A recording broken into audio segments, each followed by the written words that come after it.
जय हिंद साथियों। जैसा कि आप लोगों को पता है कि रेलवे आरआरबी एनटीपीसी के फॉर्म लगभग 40 लाख के ऊपर कैंडिडेट ने भर दिया है।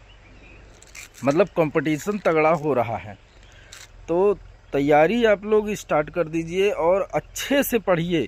प्रैक्टिस बहुत ज़रूरी है, प्रैक्टिस के पहले कॉन्सेप्ट बहुत ज़रूरी है। अब चक्कर ये है, एक चीज़ आप लोग ये समझिए कि नौकरी सबको चाहिए, लेकिन मेहनत कोई नहीं करेगा। जब मेहनत आप नहीं करेंगे तो नौकरी नहीं मिलेगी। नौकरी उसी को मिलेगी जो मेहनत करेगा।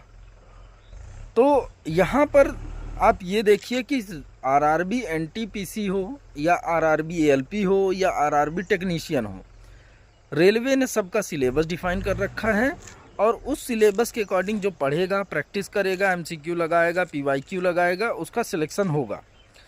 यहाँ पे एक चीज़ और ध्यान देने वाली बात है कि आरआरबी एनटीपीसी के जो एग्ज़ाम होंगे वो 2 स्टेजेस में होंगे। एग्ज़ाम की बात कर रहा हूँ मैं, CBT 1 और CBT 2। कुछ एक पेपर में 3 लेवल के होंगे। जैसे आपका ये हो जाएगा स्टेशन मास्टर, इसमें साइको का पेपर होता है, ठीक है। और टाइपिस्ट, जिसमें भी टाइपिंग वाले पोस्ट होंगे उसमें टाइपिंग होता है, ठीक है। तो जो जूनियर क्लर्क कम टाइपिस्ट है वैसा पोस्ट, उसमें टाइपिंग होता है। तो आप लोग एक चीज़ ध्यान रखिए कि जो टाइपिंग करने वाले बंदे हैं वो अपना टाइपिंग भी करते रहें, टाइपिंग को भी छोड़ना नहीं है, वो टाइपिंग भी करते रहें। पेपर निकल जाने के बाद अगर टाइपिंग में कोई गड़बड़ी हुई तो आप वहाँ बाहर हो जाएंगे। तो जो लोगों का लक्ष्य ये है कि मैं जूनियर क्लर्क कम टाइपिस्ट में हो जाऊँ, हाँ, या सीनियर क्लर्क कम टाइपिस्ट में हो जाऊँ, तो वो टाइपिंग पर भी ध्यान देते रहें थोड़ा थोड़ा, क्योंकि उनका 2 लेवल का होगा। से एक तो CBT 1 होगा, CBT 2 होगा। अब यहाँ एक चीज़ रेलवे ने शायद क्लियर कर दिया है कि जो लेवल 5 और लेवल 6 है, इनके पेपर अलग अलग नहीं होकर के कॉमन पेपर होंगे। इनके पेपर कॉमन पेपर होंगे। इसीलिए एक चीज़ आप लोग ये ध्यान दीजिए कि कोई जो है पढ़ाई में कमी ना हो पाए। CBT 1 सभी के लिए कॉमन है, इसीलिए CBT 1 में देखिए मैं आप लोगों को बता दूं 35 क्वेश्चन आपका लगभग 30 क्वेश्चन 30 मैथ के रहेंगे और 30 रीजनिंग के रहेंगे और 40 GS के रहेंगे। देखिए मैं भी भूल रहा हूँ क्योंकि हो गए हैं 2-2.5 साल तो हो गए हैं पेपर हुए, लगभग 2.5 साल हो गए हैं। अभी 1.5 साल तो सर्विस करते हुए हो गए हैं, तो करीब 1.5 साल और मान लो 3 साल लगभग हो गए हैं पेपर दिए हुए CBT 1 का। 2019 आरआरबी एनटीपीसी के तहत मेरा सिलेक्शन हुआ। स्टेशन मास्टर के पद पर कार्यरत हूँ। देखिए ये मेरा स्टेशन है, ये स्टेशन है, स्टेशन का नाम है Jarti railway station, east coast railway में वॉल्टियर डिवीज़न में हूँ। और एक चीज़ और साथियों, एक ध्यान देने वाली ये बात है कि रेलवे एग्ज़ाम कैसे लेगा, कब लेगा, ठीक है। कुछ लोगों के मन में डाउट है कि हमें सेंटर कहाँ देगा। देखिए आप फॉर्म किसी भी डिवीज़न से डालिए, किसी भी रेलवे से डालिए, कोई भी आरआरबी आपका हो, कोई भी आरआरबी हो, आरआरबी से नहीं मतलब है। आरआरबी कोलकाता हो, आरआरबी अहमदाबाद हो, आरआरबी भुसावल हो, आरआरबी भोपाल हो, आरआरबी इलाहाबाद हो, आरआरबी गोरखपुर हो, आरआरबी जम्मू हो, कोई भी हो, सेंटर वो आपको वो अपने हिसाब से देगा। सेंटर वो अपने हिसाब से देगा। लेकिन मैंने मोस्टली ये देखा है कि नॉर्थ इंडिया वालों का नॉर्थ इंडिया में ही लगभग पेपर रहता है, और भले आपने साउथ इंडिया से पेपर भरा, आरआरबी से फॉर्म भरा हो, लेकिन आपका जो पेपर होता है वो नॉर्थ इंडिया वालों का नॉर्थ इंडिया में जनरली रहता है। मतलब मेरे साथ के जितने था हम लोग का भी नॉर्थ इंडिया में था। भले मैंने आरआरबी अहमदाबाद से फॉर्म भरा था, मेरा आरआरबी अहमदाबाद था और उसकी कट ऑफ भी बहुत ज़्यादा नहीं गई थी उस समय। अभी का नहीं पता है, अभी का कुछ भी हो सकता है। इसीलिए आप लोग तैयारी पर फोकस कीजिए। CBT 1 में 30 क्वेश्चन मैथ के आएंगे, 30 क्वेश्चन रीजनिंग, मतलब जो भी मैथ रीजनिंग पर फोकस करेगा उसका सिलेक्शन होगा, ठीक है। GS की अगर मैं बात करूं तो GS बहुत ब्रॉड है, GS GK करंट अफेयर्स ये बहुत ब्रॉड है।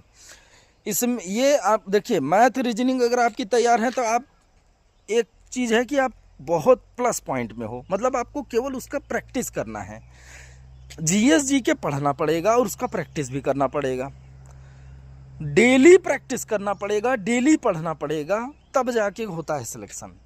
ऐसा नहीं है कुछ पोर्शन आपको आपने पढ़ लिया कि हाँ मेरा जो है काम चल जाएगा, नहीं, आपको लास्ट तक पढ़ना पड़ेगा। जब तक पेपर ना हो जाए तब तक आपको पढ़ते रहना है, प्रैक्टिस देते रहना है, MCQ लगाते रहना है, मॉक देते रहना है, मॉक टेस्ट जरूर देना है।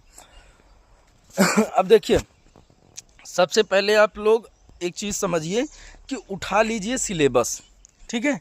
सिलेबस पहले अच्छे समझ लीजिए कि सिलेबस में क्या क्या दिया हुआ है।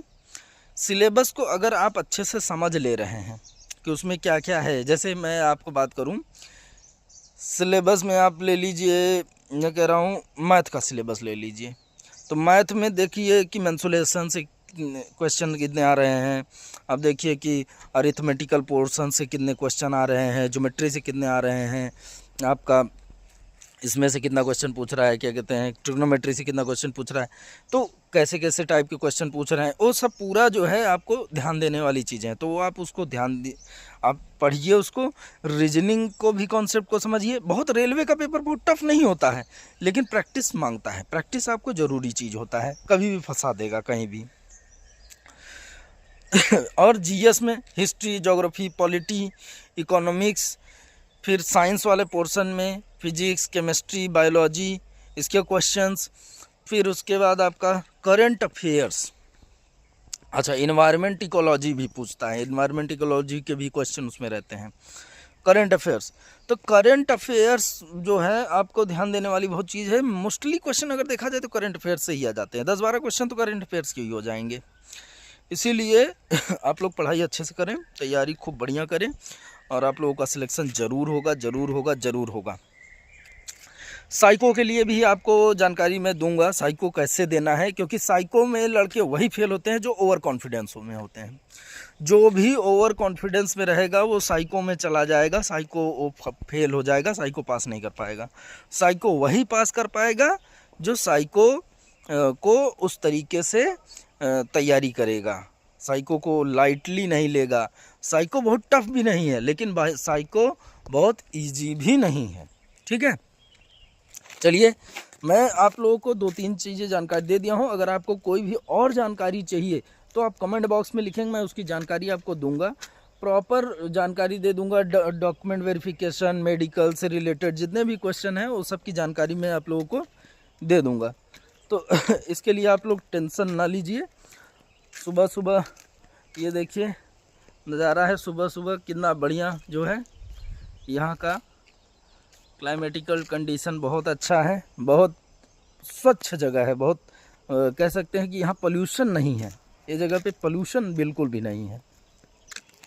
आप लोग तैयारी अच्छे से कीजिए, तैयारी करना बहुत ज़रूरी है, डेली प्रैक्टिस करना ज़रूरी है। जैसे हम लोग डेली खाना खाते हैं, डेली एक्सरसाइज करते हैं, डेली बेसिस पे हम अपने आप को स्ट्रॉन्ग बनाते हैं, वैसे ही हमारा स्टडी भी है। पेपर के लिए स्ट्रॉन्ग हमें बनना है, स्ट्रॉन्ग बनने के लिए हमें क्या करना है, हमें स्ट्रॉन्ग बनने के लिए पढ़ना है, तैयारी करना है, MCQ लगाना है, प्रैक्टिस करना है, ये सारे काम करना है। तो आज के लिए इतना ही। जय हिंद, जय भारत।